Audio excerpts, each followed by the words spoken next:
Bom, pessoal, aula 2 agora. Antes de qualquer coisa, eu queria só falar a vocês que eu provavelmente vou colocar no grupo também, mas para vocês tomarem iniciativa própria e tentarem estudar o assunto especificamente de Mesopotâmia. Vou dar só uma geral para poder vocês pensarem sobre o assunto. Seria o assunto sobre as civilizações de suméricas, assírias, babilônicas de forma geral e a egípcia. Por que você está gravando, professor? Eu tô com pouquíssimo tempo, para falar a verdade com vocês. Eu tenho pouco tempo. Tô gravando aqui no final de semana já.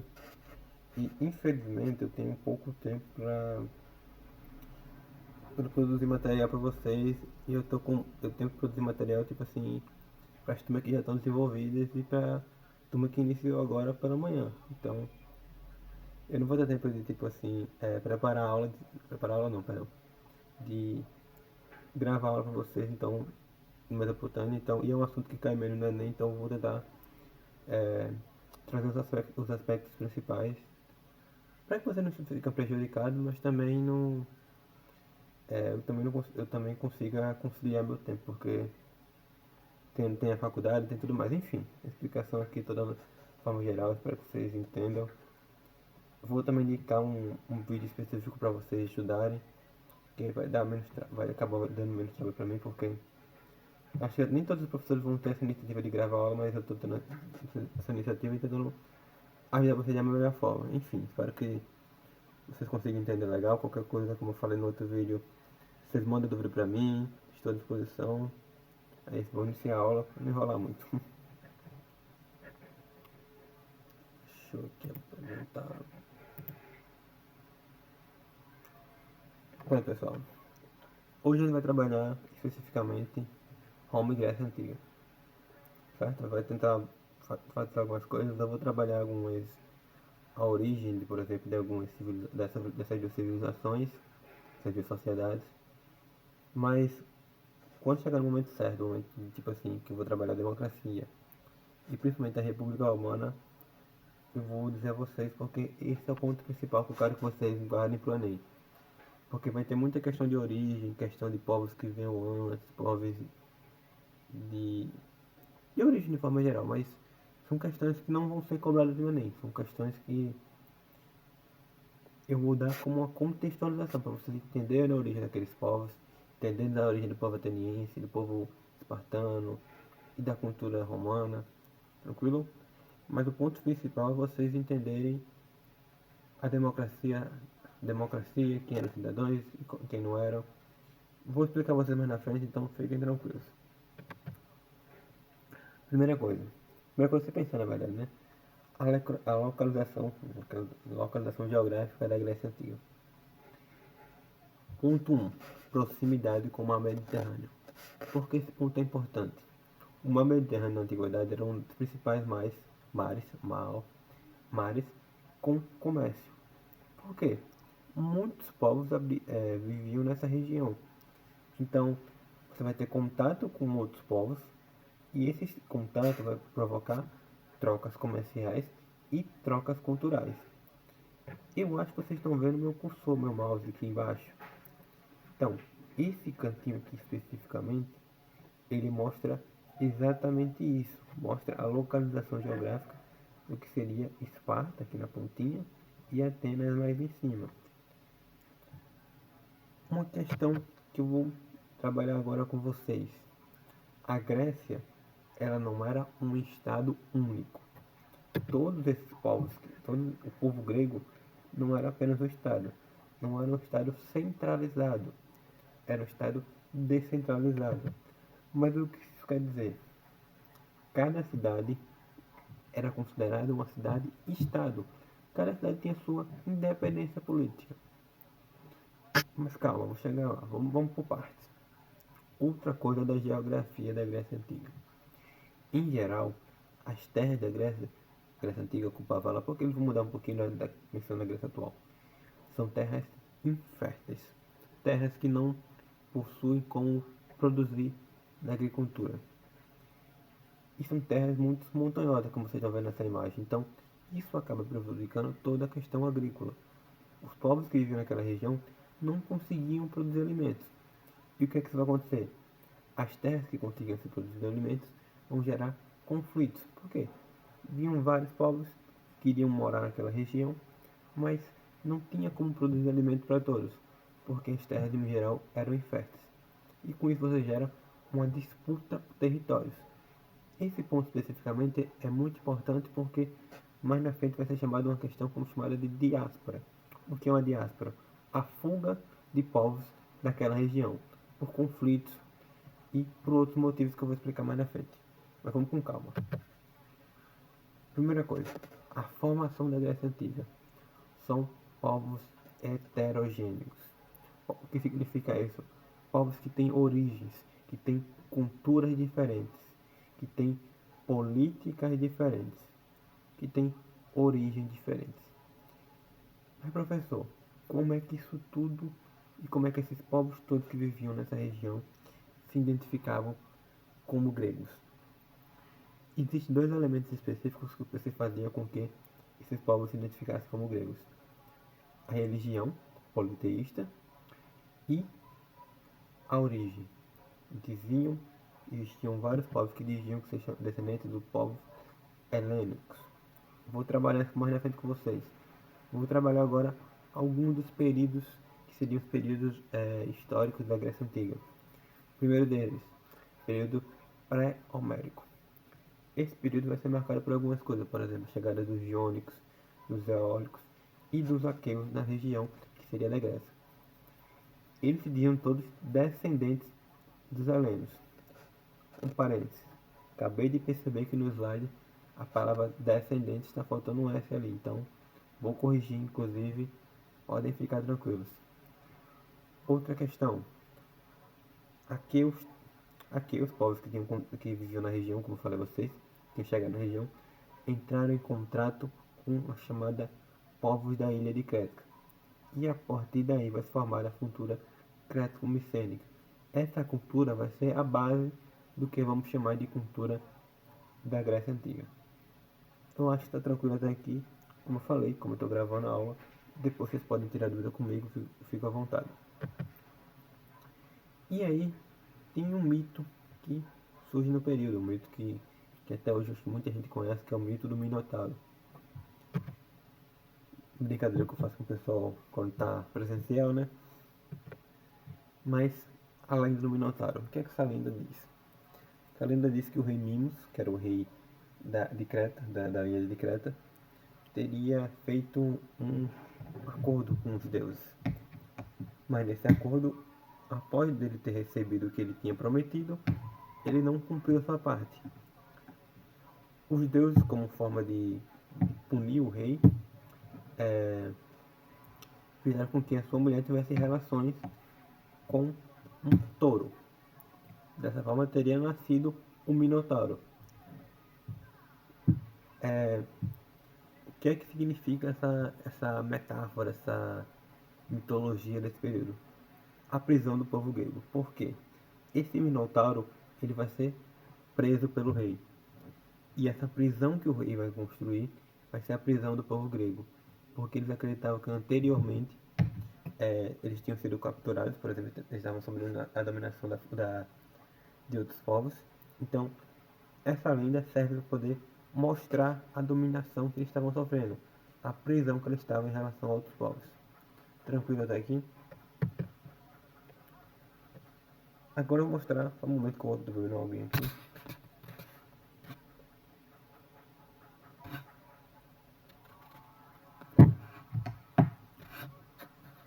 Mostrar um pouco da origem de alguns povos.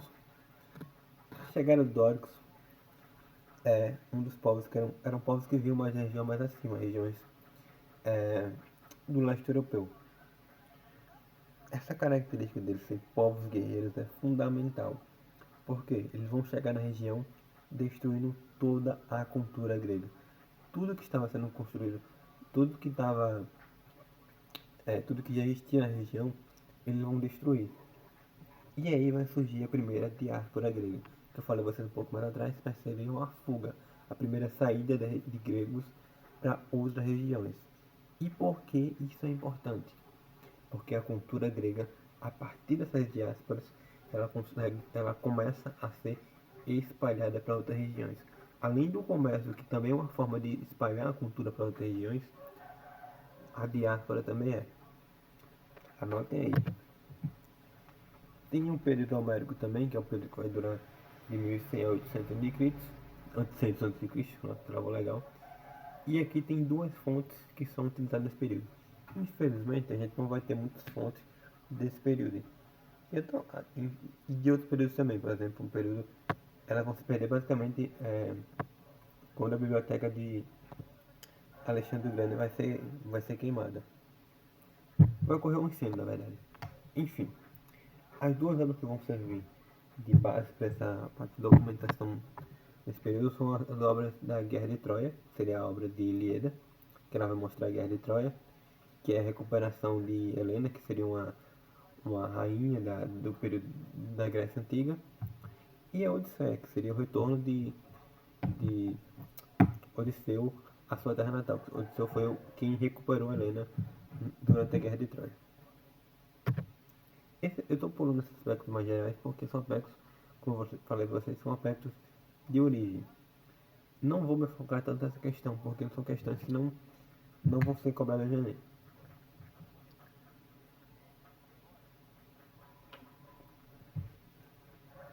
Outra questão do período numérico. A formação de gêneros, que serão gêneros. Eram grupos familiares, são organizações familiares que moravam na região da Grécia Antiga e que vão fazer relações de trocas, vão fazer relação entre as famílias, são famílias que vão buscar sua subsistência a partir das trocas. Você planta uma coisa, eu planto outra e vamos existindo a partir disso. Mas você tinha que lembrar de um ponto agora nesse momento. Lembra que no começo da aula eu falei que as terras gregas, de maneira geral, eram terras inférteis? A partir dessas famílias formadas, não tem crises comerciais não, crises de fome, porque vai faltar alimento. E a partir desses conflitos, vão ser gerados conflitos na terra, porque as terras que eram férteis outros povos queriam dominar ela. Então, isso vai gerar conflitos dentro da Grécia. E isso vai provocar a segunda diáspora grega, migração para outros terrenos que formariam, inclusive, o que a gente chama de Roma Antiga. Tranquilo, eu vou pulando isso aqui. O fim do gênero, que seria o surgimento das primeiras cidades, e o ponto importante são diversas cidades dentro da Grécia Antiga, mas que a gente vai trabalhar duas específicas que elas mostrariam justamente os aspectos contrários e os aspectos que o Enem gosta de cobrar, que seriam, vai trabalhar de cidades que são Esparta e Atenas, algumas características em comum que eu já falei a vocês, que é a religião e a descendência do povo heleno. E agora eu vou para a parte que realmente importa.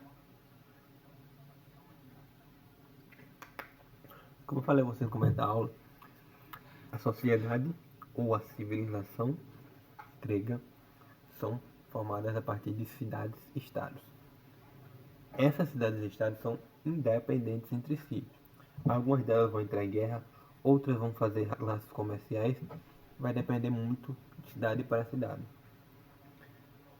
O poder político delas também é descentralizado, aliás, o poder político delas eram independentes, e algumas delas tinham poder mais centralizado, outras mais poder descentralizado. Vou explicar, como eu falei a vocês, que são as duas principais, Atenas e Esparta. Vamos primeiro para Atenas, né, que eu acho que é a mais conhecida. Primeiro vamos trabalhar de quem eram os cidadãos, porque esse aspecto que eu nem gosto de cobrar de vocês é um aspecto mais comum para ver quem eram os cidadãos e quem não eram. Primeira coisa, escravos, metecos e mulheres. Esses três grupos sociais não eram cidadãos. Um ponto importante, escravos na antiguidade não tem nada a ver com o escravo moderno. O escravo moderno está muito mais relacionado à questão racial e muitas vezes como propriedade. O escravo da antiguidade não.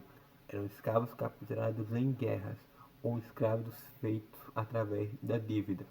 Você devia para o governo, devia para outra pessoa, Você poderia ser escravizado para até pagar sua dívida. Outro ponto fundamental: a sociedade ateniense vivia um chamado modo de produção escravista. A sua base da sociedade era escravista. A sociedade como um todo, ela vivia com população, cada atividade que fosse feita dentro da sociedade era feita pelos escravos. Os atenienses, de forma geral, os homens atenienses, no caso, porque eles vão ser cidadãos, eu vou mostrar para você mais na frente, eles acreditavam que o trabalho não era algo digno e que o homem deveria se focar apenas na questão política, na questão da preocupação da legislar, na questão política de conversar e não do trabalho. Então o trabalho era designado para os escravos. O homem em si, o homem que tinha possuidor de terras era considerado aquele homem que poderia legislar. Vou trabalhar com você mais na frente, não vou pular agora não. Vamos trabalhar o segundo grupo social, os metecos. Em geral, eles eram comerciantes e geralmente estrangeiros. Então, metecos também não eram cidadãos, porque eram estrangeiros. Então, não eram cidadãos. E outro aspecto, como eu acabei de falar a vocês, em geral, trabalhadores dentro da sociedade ateniense, dentro da mentalidade do homem ateniense, trabalhadores não eram considerados cidadãos, porque o cidadão deveria unicamente trabalhar na política, pensar na política.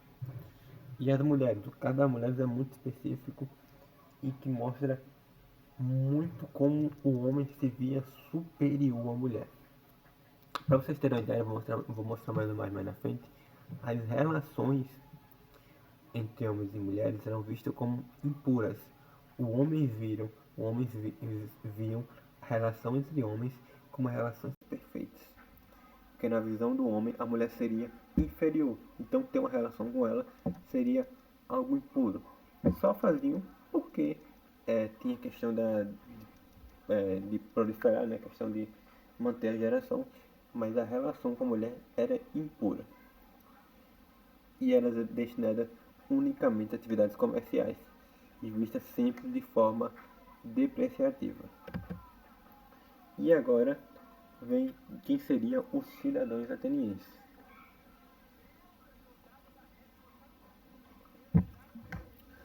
Quem eram cidadãos? Homens nascidos em Atenas e com posse de terra. Esses homens poderiam ter poderes políticos e teriam que ter poderes econômicos. Porque a terra, vou trabalhar com você na Idade Média, ela é um ponto fundamental. A terra sempre é usada como um mecanismo de dominação.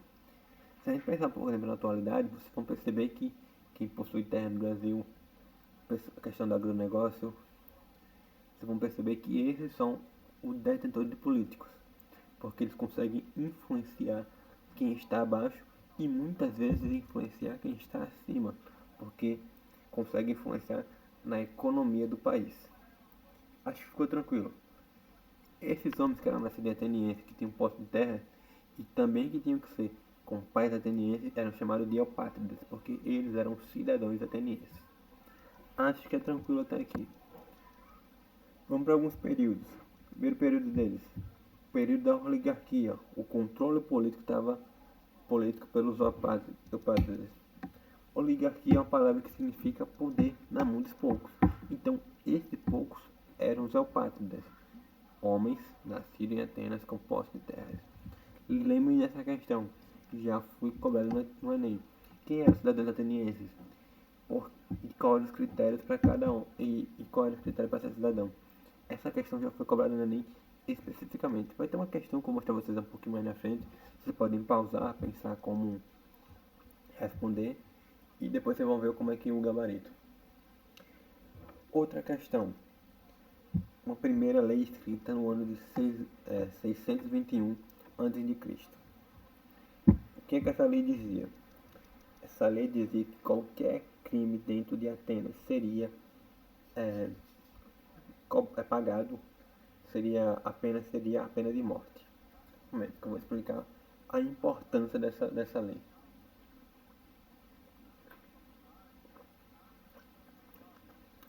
Professor, mas por que essa lei é importante? Vamos lá o seguinte. Atenas era um poder, uma oligarquia. Apenas homens que tinham terras, que podiam se dizer como cidadãos. Se você coloca uma lei que diz que qualquer crime cometido dentro da cidade vai ser pago com pena de morte, pessoas de alta oligarquia, as pessoas das elites, elas não vão cometer crimes geralmente. Então quem é que vai se sentir principalmente prejudicado por essa lei? As pessoas mais pobres, porque elas que vão geralmente cometer crimes, elas que geralmente vão ter mais fome, elas que geralmente vão tentar combater de alguma forma essas oligarquias. Então, elas que vão ser julgadas. Isto só aumenta, essa lei só aumenta o poder das oligarquias, só vai aumentar o poder dos seus pátridas. Espero ter ficado claro para vocês. Aqui tem a divisão social, vocês podem tirar um print, o material tá só para vocês também, então fiquem à vontade. Como eu falei a vocês, os escravos, os estrangeiros, que em geral os metecos, as mulheres e os cidadãos, né, que vocês podem ver que a base da sociedade ateniense era escravista.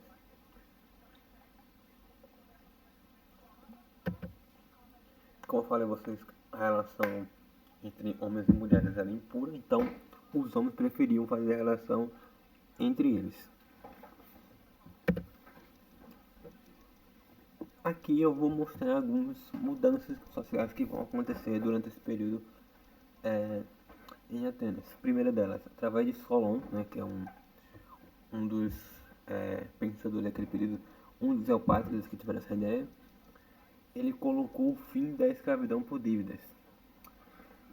Também vai criar a eclésia, que seria a eclésia. São grupos que vão legislar, ou vão assembleias que vão legislar sobre as decisões políticas de Atenas. Inicialmente, esses grupos, ou esses membros, vão ser 43 milhões, um número considerável, né? Se vocês pensarem. Claro que teriam que ser homens com mais de 18 anos, que teriam que ter prestado serviço militar.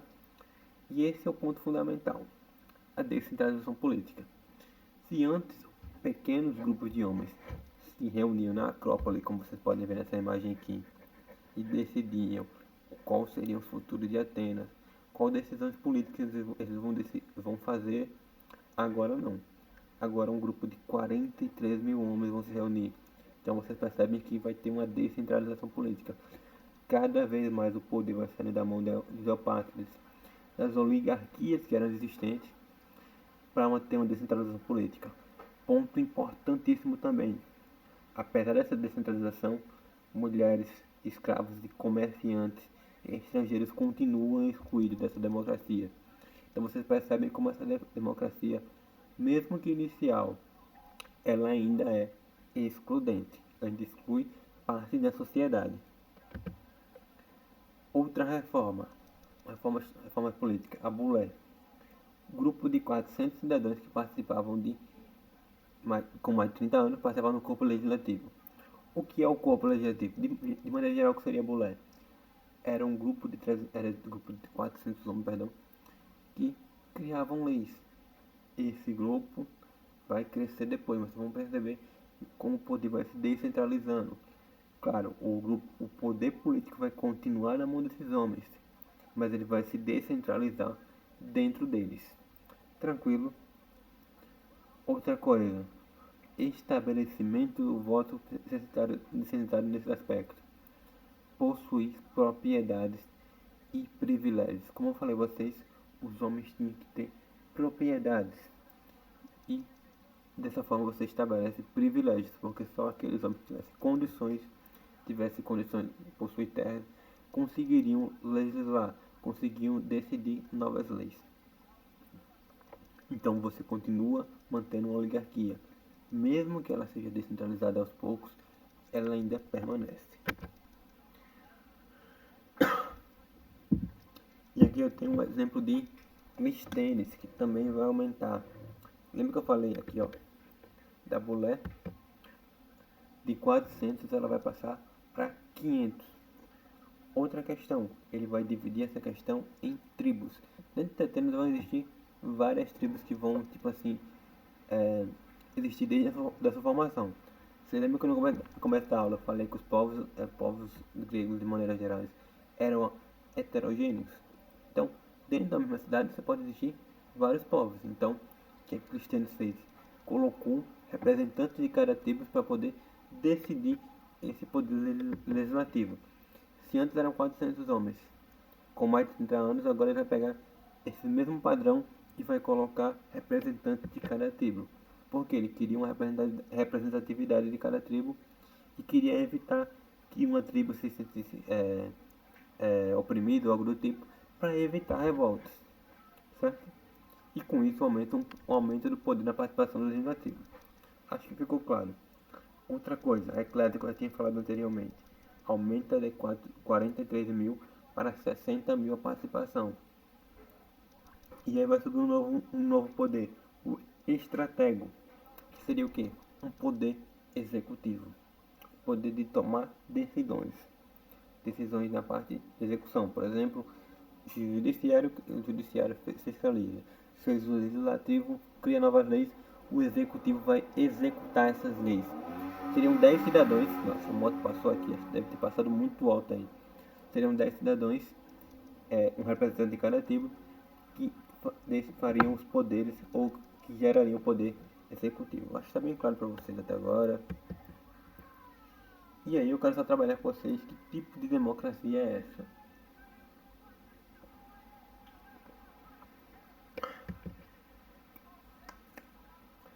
Vou estabelecer algumas comparações com vocês. A democracia ateniense era feita de forma direta. O que isso significa?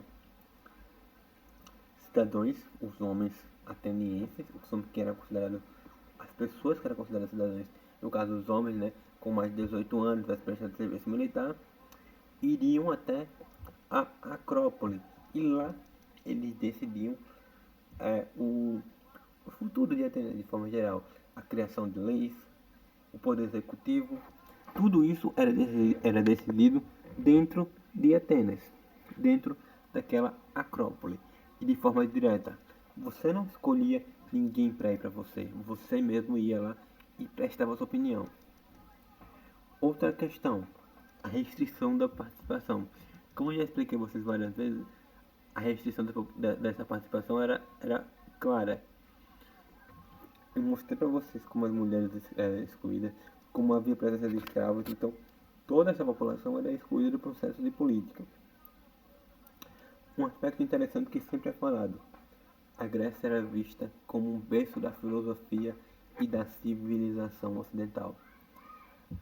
A Grécia era vista como, por exemplo, a democracia que hoje nós temos, ela pega várias questões da democracia da Grécia Antiga. O direito que hoje nós temos é retirado boa parte do direito romano, que eu vou trabalhar com vocês mais na frente. Mas isso mostra como a sociedade da antiguidade traz representações para a nossa atualidade. E agora pensando um pouco na democracia da atualidade. Quando a gente pensa na democracia da atualidade, é uma democracia representativa. O que isso significa? Nós vamos lá, chegar no dia que é aleatório, dia 10 de outubro, e vamos escolher quem será o nosso representante, por exemplo, para vereador. Então a gente vai escolher e aquela pessoa vai chegar lá e vai colocar nossa opinião através porque a gente escolheu. Mesma coisa do presidente, mesma coisa governador, e por aí vai. A democracia das regras antigas, a democracia ateniense, como eu expliquei a vocês, era feita de forma direta. O homem chegava lá e dava sua opinião. Outro aspecto, aqui especificamente, a maior presença da população. Mulheres não são excluídas, escravos, essas questões. Claro, nem todas as sociedades são dessa forma. Mas eu dou exemplo da sociedade brasileira, que todas as pessoas têm o direito de escolha de voto. Tranquilo? Vou só pegar aqui uma água rapidinho para falar de Esparta.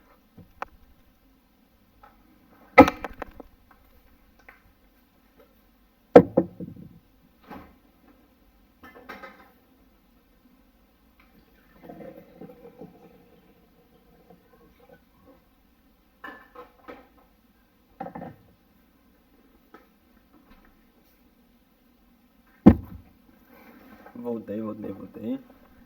E a famosa Esparta, né? Era uma sociedade muito mais simples do que entender do que a ateniense, bem mais tranquila. Vou logo dizer a vocês. Primeiro aspecto, povos que viviam na região do Peloponneso. Vocês podem ver aqui nessa imagem, ó. Eu vou chamar essa região aqui de Peloponeso, que é a região aqui mesmo no extremo, nossa, cadê? Extremo sul da Grécia, extremo sul da região também da Europa, porque a Europa vai acabar aqui, ó. Tem um estreito de ligação aqui, ó. Não sei se vocês estão. Eu tô falando aqui, mas não sei nem se vocês estão vendo no meu mouse. Seria aqui a ponta da Espanha, da atual Espanha. E chegando aqui do outro lado já é a África. Enfim, vamos trabalhar algumas questões da organização social dessa sociedade espartana. Primeira coisa, para você ser cidadão, você é homem nascido em Esparta que tivesse treinamento militar. A sociedade espartana, ela é muito militarizada.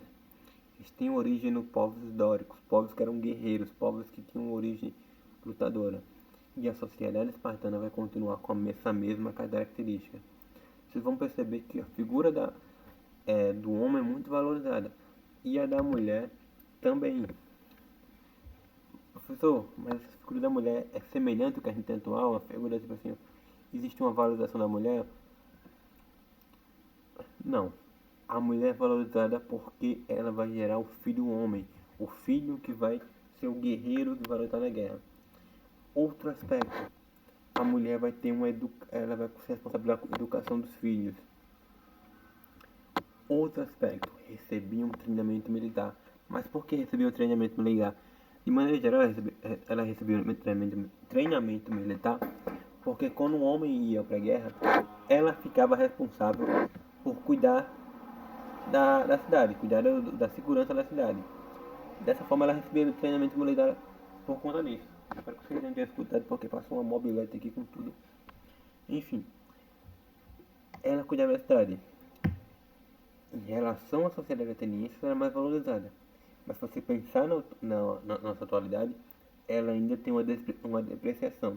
E como você deve saber, a nossa sociedade ainda tem essa depreciação em relação à mulher. Então, você percebe como desde a antiguidade ainda tinha essa questão de uma falta de igualdade entre homens e mulheres. Mas não estou falando em relação à sociedade ateniense, a mulher era mais valorizada na espartana do que na ateniense. Espero ter ficado claro, acho que foi um pouco confuso. E aí vamos falar sobre um grupo específico da sociedade espartana. Um grupo chamado Ilotas. Eles eram um grupo que viviam na região que era Esparta, antes da cidade-estado espartana ser formada, e que eles foram dominados pelos espartanos. O ponto principal, eles viraram servos dos espartanos. Professor, por que servos e não escravos? Escravos, de maneira geral, eles podem ser comercializados, eles são uma propriedade do indivíduo. Dentro da sociedade espartana, dentro da cidade-estado espartana, o servo não poderia ser vendido. O servo era propriedade do Estado e não a propriedade do indivíduo. Ele não era propriedade privada de cada pessoa. Ele servia como propriedade do Estado. Então é diferente do escravo. O escravo, de maneira geral, ele é vendido como uma propriedade privada. Aqui não. Aqui o servo, o ilota, é uma propriedade do Estado. Tranquilo. Não é uma propriedade individual. Certo? Não poderiam ser vendidos pelos espartanos. Poderia ser emprestado pelo Estado. Acho que deu para entender e ficou clara a ideia. E a divisão política desse povo? A gente vai ter algumas divisões políticas. Antes, um ponto que eu quero dizer a vocês é: as sociedades gregas, elas valorizavam muito a questão dos anciões. Vou usar uma linguagem mais popular: dos idosos. A figura dos mais velhos era muito valorizada pelas sociedades gregas, Tanto ateniense como espartano, então outras cidades que também vão existir na região. E agora vamos para os grupos sociais. Primeiro deles, a Apela. O que era Atla? Uma assembleia de cidadãos atenienses, homens com mais de 30 anos, que decidiam questões militares. Vocês têm que lembrar sempre, nas duas sociedades, tanto ateniense como espartana, o homem era o cidadão. Não existia a figura da mulher, não existia a figura do ilota na questão do espartano, não existia a questão do escravo na questão do ateniense. O homem é o cidadão. Os outros grupos sociais são excluídos do processo de participação política. A APEL especificamente é a questão de militares. Por exemplo, você tem que lembrar sempre que a questão do espartana era, a sociedade espartana de uma forma geral, era uma sociedade militarizada. Então, esse grupo era fundamental porque ele decidia questões políticas ligadas a decisões militares. Então, é nesse sentido que são fundamentais. Outro grupo, a Jerúsia, era um grupo de 28 anciões com mais de 60 anos que faziam poder legislativo. O que significa isso? Fazer leis, é bem simples, são grupos que vão decidir leis. Novamente, vocês têm que lembrar que homens faziam desse grupo. Homens com mais de 60 anos, anciões nesse caso. Tranquilos, tem que lembrar quem eram os cidadãos em cada sociedade. Tem que lembrar quem eram os excluídos. Quem é que não poderiam participar de decisões políticas, militares ou decisões administrativas. Outro ponto. O governo espartano ou o modelo central de governo deles era decidido em dois reis. O primeiro deles decidia questões militares. Vamos imaginar que a sociedade espartana entrasse em guerra. O cidade-estado espartano entrasse em guerra. O rei militar, ele iria para a guerra. E o outro rei, o rei que ficasse na cidade, cuidava das funções administrativas. Lembrar novamente, a sociedade espartana, ela é militarizada, é uma sociedade que vivia para a guerra. Então, vocês têm que lembrar que a sociedade, por isso que existiam dois reis, um rei militar e outro das funções administrativas. Porque esse rei militar estava constantemente em guerra. O Éforo, um conselho de 5 anciões do rei. Esse era um dos poderes principais. Por quê? Porque eles eram conselheiros diretamente reais. Você tem que lembrar novamente a questão do ancião. Eles são muito valorizados dentro da sociedade grega. Então, a opinião desses 5 anciões é fundamental para vocês pensarem como o governo vai se dar. Aqui eu só trouxe um exemplo do filme 300 Esparta, vocês devem ter assistido ou já devem ter ouvido falar. E aqui são alguns pontos que vocês devem estudar também por conta própria, assim como o Mesopotâmico, falei a vocês. São as guerras médicas, que são o enfraquecimento das cidades-estados da Grécia, e o período helenístico, que seria o Império Macedônico, Alexandre o Grande, a conquista da Grécia, a expansão da cultura grega e a conquista romana. Tanto em sala de aula, para outras turmas, para turmas que estão em níveis até mais avançados, para turmas que acabaram de chegar, infelizmente, vocês passaram um mês sem professor de história. Eu entrei recentemente, então eu não vou ter tempo de abordar todos os assuntos com vocês, então estou pegando apenas os principais, os assuntos que são recorrentes no Enem. Então, esses assuntos que são mais secundários, mas assuntos que podem cair num determinado contexto,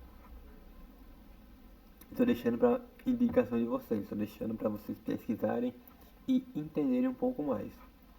Mas o fundamental para vocês entenderem o processo de mudança, o processo de chegada em cada cultura, eu estou passando para vocês. Tranquilo, espero que vocês estudem um pouco, tentem entender, fiquem à vontade, certo? Mas eu fosse vocês, sinceramente, tá chegando a reta final do Enem, então foca nos assuntos que caem.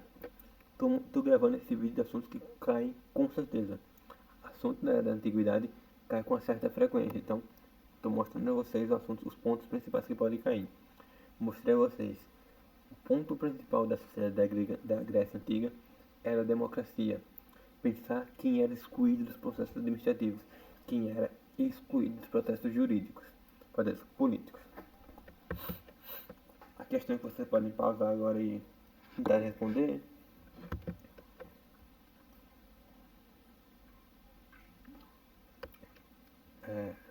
no final vai ter o gabarito, então vocês podem entender um pouco melhor sobre a questão. Vou só explicar rapidamente essa questão aqui. Aqui tem uma dica assim para vocês responderem. Existem duas palavras aqui que estão aqui, ó, aristocracia e oligarquia. Essas palavras significam poder na mão de poucos. Como mostrou vocês, quem era cidadão da Grécia Antiga eram pessoas de determinados grupos, pessoas que tivessem riquezas, pessoas que tivessem terras. E a questão toda gira em torno de direitos. Quem tinha o direito a voto, quem tinha o direito à participação política. Quando eu passar para vocês agora, a única questão que vai falar sobre a participação política, sobre o direito de voto, o direito de participação política, é a questão A, o controle da terra. Por quê? Para você ser cidadão em Atenas, você precisava ter posses. Precisava, além de ser homem com mais de 18 anos, você tinha que ter posses. Então, a única alternativa que pode estar certa é a letra A.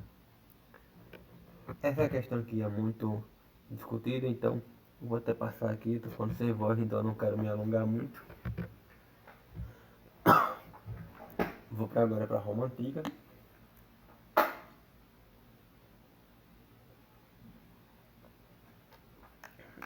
Só um momento que eu estou bebendo muita água aqui, ainda está garganta, que eu já dei aula hoje de manhã através do aulão, acho que alguns de vocês assistiram. Vou continuar agora. Vamos para a origem de Roma. Existe um mito de formação de Roma que é muito interessante, vocês, curiosidade mesmo, que é o mito de Rômulo e Remo, ou o mito da loba. Supostamente essa loba aqui, não lobinha chamada, essa lobinha que está aqui, ela teria alimentado os irmãos Rômulo e Remo, duas crianças. Mas por que ela teria alimentado? O rei de uma região, onde seria a atual Roma, onde seria Roma que foi fundada, teria jogado eles em um rio. E essa loba teria achado eles e alimentado. Então, essa loba, depois as irmãs vão crescer e vão matar o rei que justamente que tinha abandonado eles. Inclusive, nossa, esqueci o que eu ia falar. Depois um dos irmãos mata o outro. Por exemplo, essa enganada, acho que é Remo, ele mata Rômulo. Aí, a partir daí, ser formada a cidade de Roma. Enfim, a questão mitológica, a questão que só de curiosidade. Vamos aos períodos históricos de Roma. O primeiro deles, a monarquia, que vai durar de 753 a.C. até 509 a.C. Outra questão, povos latinos e etruscos. São povos que vão formar a sociedade romana. Importante também, a monarquia romana vai ser marcada por uma cidade pequena. Roma não vai ter tido toda a expansão que é muito comum de se pensar. Essa expansão vai acontecer principalmente no período da República. E não vai se estagnar, vai parar. Vai ser inclusive um dos motivos para poder Roma se desfazer e perder força durante o período do Império. Tranquilo? Vou passar a explicar melhor para vocês. A divisão social que acontecia nesse período esse período da monarquia, mas que também vai perpetuar durante toda a existência de Roma. Dois grupos sociais que eram cidadãos romanos, os patrícios e os plebeus. Quem eram os patrícios? Rico, proprietário de terras. Lembra que na sociedade grega era a mesma coisa? Homens ricos, proprietários de terras. Aqui também, os homens, os cidadãos vão ser quem? Os patrícios. Vão ser ricos, proprietários de terras. Vai ser uma elite pequena, vai ser uma elite, uma parte da sociedade. E aqui vocês têm que lembrar, a monarquia romana é um período muito pequeno, uma pequena sociedade ainda. Então, vai ser essa questão de poder vai estar concentrado num grupo pequeno.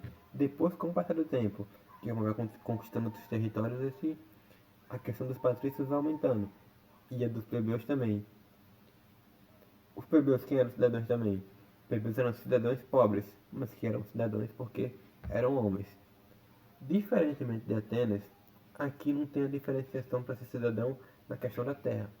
Ambos eram cidadãos, mas você tem que entender que os patrícios eram os privilegiados, porque eles vão ter o poder político que eu vou abordar com você mais na frente. Quem não era cidadão? Os clientes e os escravos. Quem eram os clientes? Eram estrangeiros que prestavam serviço, principalmente o comércio. Se a gente fizer uma básica relação aqui, os clientes seriam os metecos, né, da Grécia Antiga, que também eram estrangeiros que também cuidavam do comércio. E os escravos, como eu também falei a vocês na questão anterior, também eram capturados, que está errado, não vou agitar essa palavra, capturados em guerras ou por dívidas. Espero ter ficado tranquilo, e também não eram cidadãos. Aqui um pouco da divisão social da sociedade romana. Outro ponto também vai ser uma sociedade baseada muito na questão do escravismo. Vão fazer várias funções primordiais da sociedade. Dicção morreu muito legal. E que vão ser fundamentais para toda a sociedade romana. Inclusive a perda desses escravos, a diminuição da quantidade desses escravos vai ser fundamental para que o fim do Império Romano, que eu vou trabalhar com vocês lá na frente. Vamos lá para a política romana. Existia inicialmente um rei que fazia o quê? O poder executivo. Mas diferentemente da monarquia que a gente vai estudar no século XVI, o rei aqui não era hereditário. O rei não passava seu poder de pai para filho. Aqui o rei é eleito. Eleito por quê? Pelos cidadãos, na sua maioria das vezes o Senado e também por plebeus. Certo? Quem era o Senado? O Senado era, na verdade, o Senado seria quem escolheria o rei, tranquilo? Os plebeus não teriam participação nesse processo. Quem é que formava o Senado? Os patrícios. Lembra que os patrícios eram as elites, aqueles que possuem a terra? Além de escolher o rei, eles vão poder fazer as leis. Eles tinham poder legislativo. Nossa, a dicção morreu de novo. Legislativo.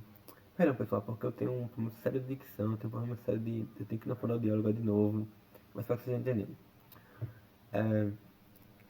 Eles tinham poder legislativo, o poder de criar leis, de decidir quais leis iam permanecer. Então, o Senado tem esse poder. E por que isso foi importante?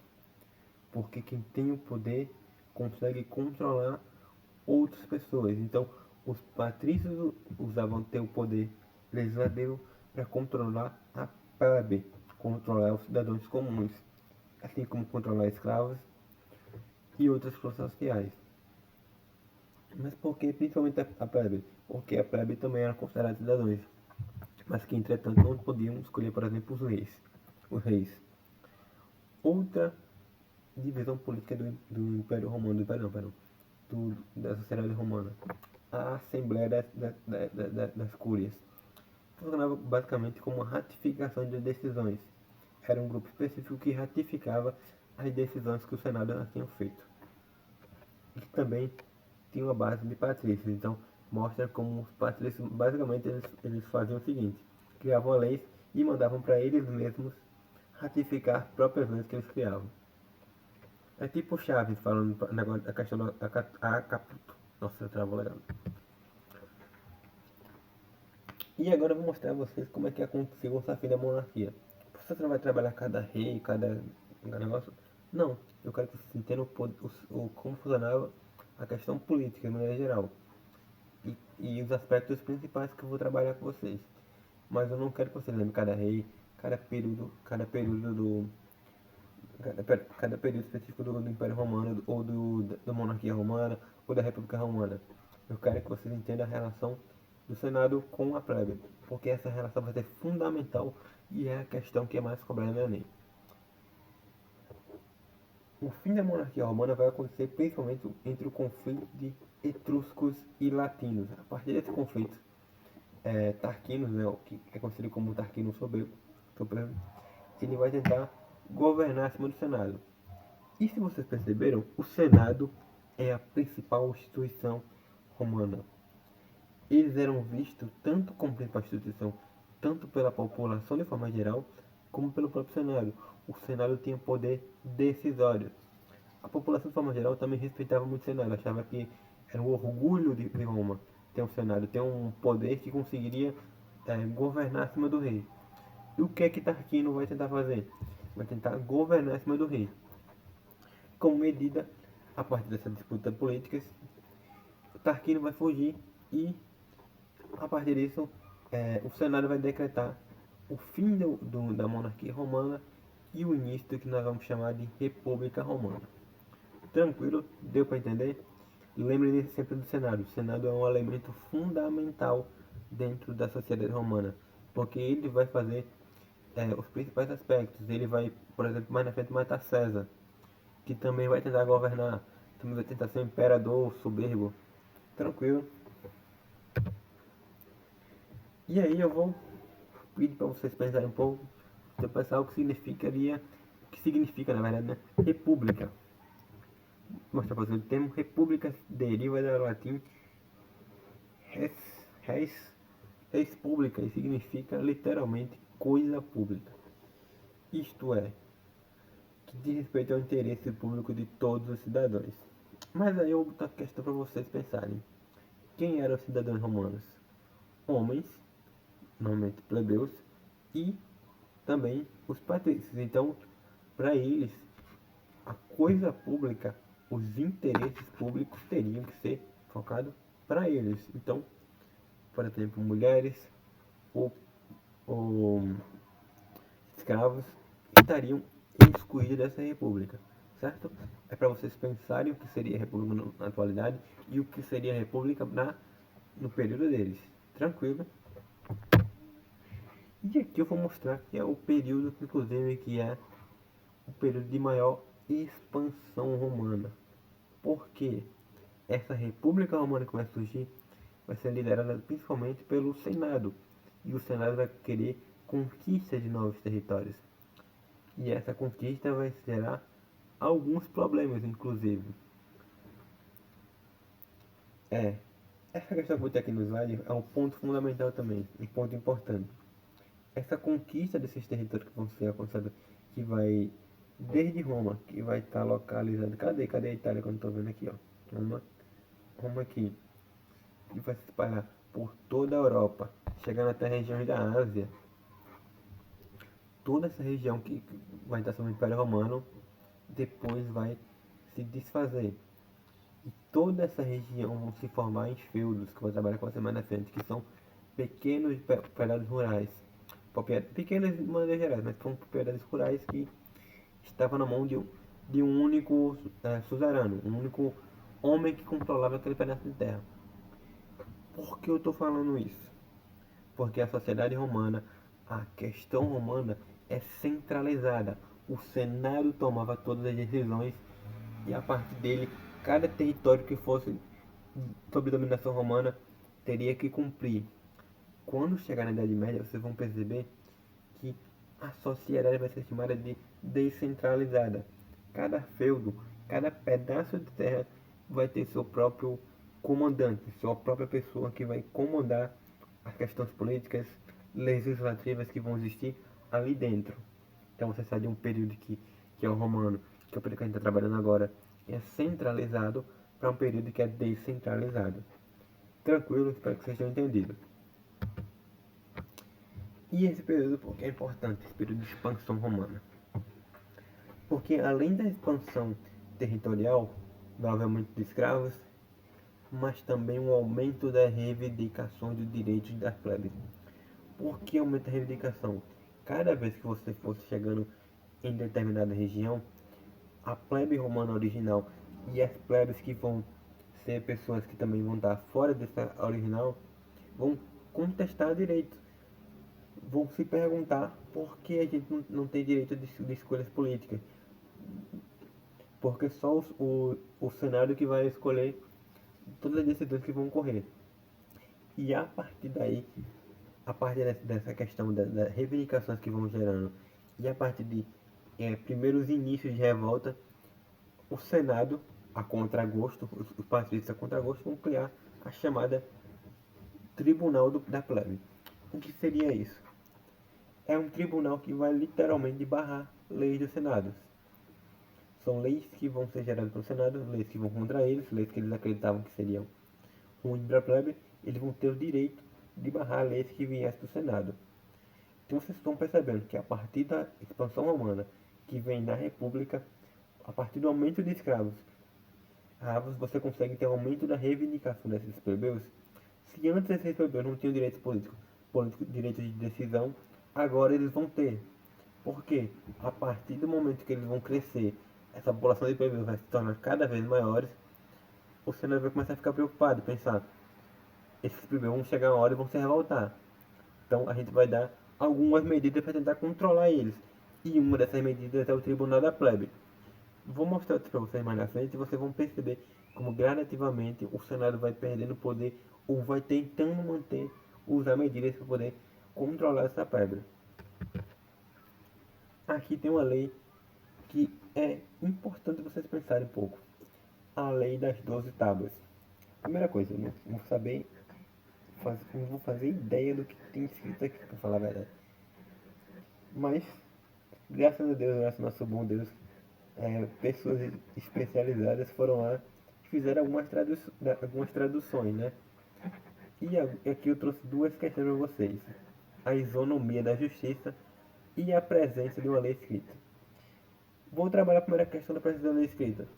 A partir da presença de uma lei escrita, a partir de existe no papel, dizendo,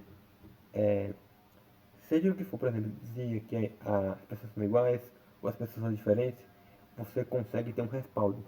Se antes o rei fazia as suas leis baseadas na questão oral, na questão de que ele achava que era daquela forma, ou que era trabalhado de geração em geração, agora não. Com a lei escrita, as pessoas, a plebe, consegue pensar e olhar, olha, está escrito dessa forma aqui, então a gente vai seguir dessa forma aqui. Essa lei também pode ser mudar. O ponto fundamental aqui é, a partir da lei escrita você consegue gerar reivindicações da plebe. A plebe, a partir das leis escritas, elas vão conseguir gerar reivindicações. Faz alguns anos que caiu justamente essa questão da lei, mostrando por que a lei escrita era importante e qual seria a consequência. Porque a lei escrita seria importante, porque a partir da lei escrita você conseguiria gerar reivindicações, a plebe conseguiria gerar reivindicações. E aqui, vou trabalhar novamente a República Romana, continuando, e aqui o Senado, como medida de conter essa plebe, de descontentamento do Senado, ele vai criar uma coisa chamada triunvirato. E o que seria um triunvirato? Seriam três pessoas, no caso aqui seriam, assim, três líderes políticos que seriam responsáveis por cuidar de Roma, de forma geral, de Roma e suas regiões na qual eles tinham ocupado. Vão existir três triunviratos, mas eu vou trabalhar especificamente com vocês.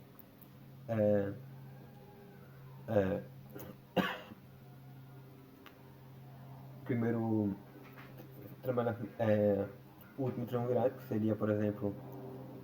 Perdão, um momento que eu estou precisando ser voz.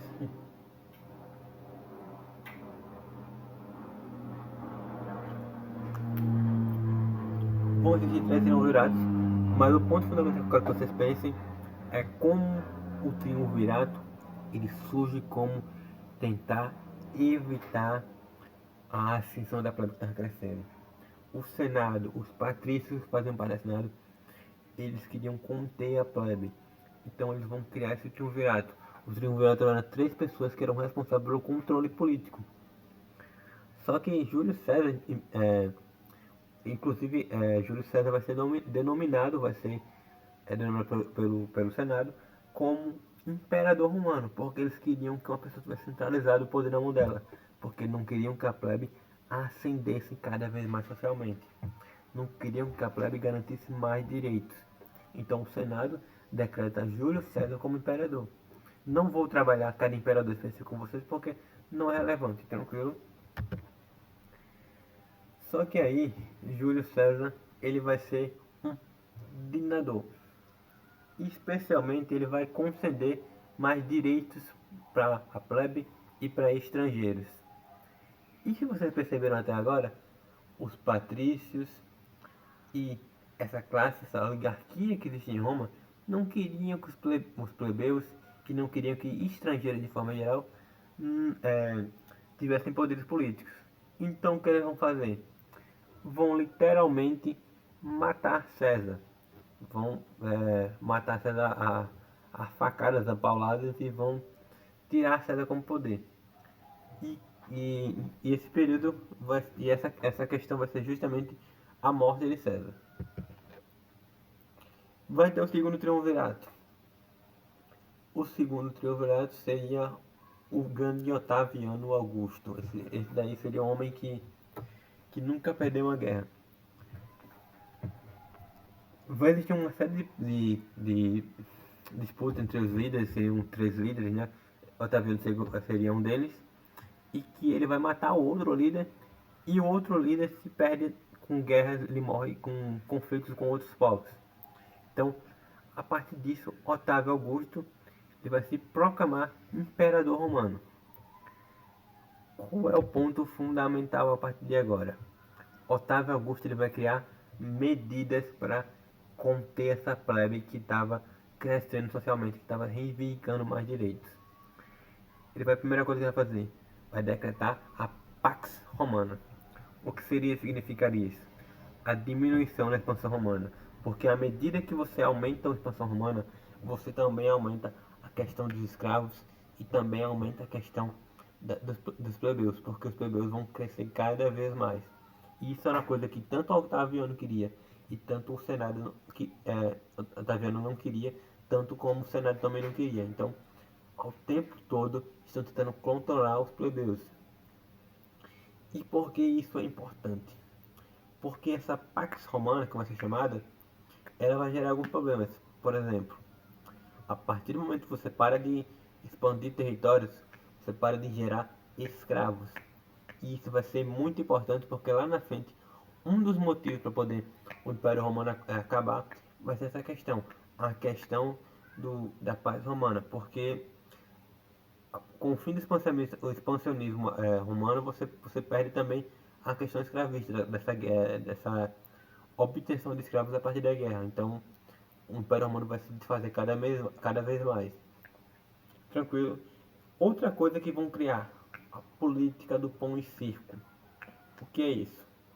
Você fornece alimento para a plebe e ao mesmo tempo fornece entretenimento.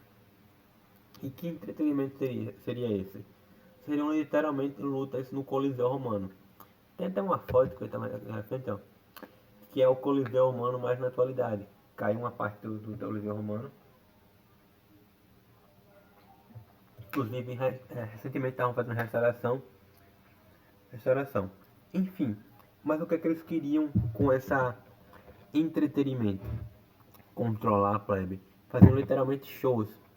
Então você já tem visto algo comum, que é, por exemplo, o rei botar o polegar para cima, caso após a luta as pessoas fossem salvas, e colocar o polegar para baixo. Eu fazer meu gesto aqui, mas vocês não estão nem vendo, né? Faz nem sentido isso. Caso a pessoa tivesse lutado,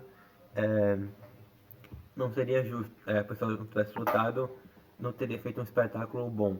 Então o rei mandaria matar se tivesse colocado o dedo para baixo. Isso não é negativo.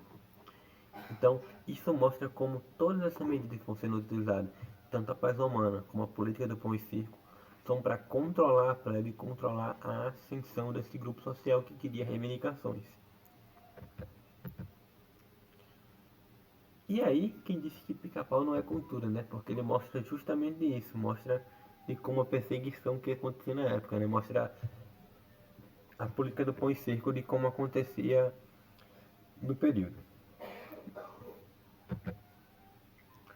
Aqui tem um ponto interessante, porque nesse período especificamente do pão e circo, o crescimento do cristianismo é muito grande. E vocês vão lembrar que a cultura romana ela é basicamente formada por deuses politeístas, então por mais de um deus. Então a cultura cristã que pega só um deus agora vai ser perseguida pela cultura romana. E muitos desses cristãos vão ser mortos justamente no Coliseu Romano, porque faziam show, traziam leões, aquela questão dos cavaleiros, matando os cristãos, fazendo todo um controle da plebe, controlando as pessoas que estavam querendo reivindicar. Então, novamente, a política do pão e circo está inserida nesse sentido, mostrando como o Império Romano, como a figura de Otaviano e a figura dos imperadores vão utilizar a política do pão e circo e vão usar a perseguição aos cristãos como a política do pão e circo. Espero que tenha ficado claro. Passando. E aqui tem alguns editos que são importantes para o crescimento do cristianismo que a gente vai perceber na Idade Média. Primeiro edito, o Edito de Milão, 313 a.C. Ele vai proibir a perseguição de judeus. E o Edito Tessalônico, que vai colocar a religião cristã como a religião oficial de Roma. Perceberam que no início de Roma, lá no século I, no século II, Roma perseguia os cristãos. Tava na questão da política do pão e circo. E agora Roma vai se tornar cristão. Olha a mudança que acontece. E essa mudança vai ser importante porque Roma era o maior império da antiguidade naquele período. Então, quando o Império Romano vai se desfazer, a igreja não vai se desfazer. A igreja vai continuar a sua esfera de influência em todo o Império Romano. Tranquilo? E aqui tem um ponto fundamental, o declínio romano. E aí vai ser o fim do Império Romano. Algumas coisas, eu falei pra vocês, a paz romana, a diminuição de escravos e o enfraquecimento da economia, porque a economia romana era basicamente escravista. Então, quando você diminui o escravo, você diminui a questão da econômica. Outro ponto, as invasões bárbaras. Inicialmente veio a questão da troca cultural. Povos que vinham para buscar alimento, em busca de alimento, entre e povos que pela sua proximidade com o povo romano, vão enfraquecer a cultura romana através das trocas culturais e posteriormente colocando fim ao Império Romano através de saques.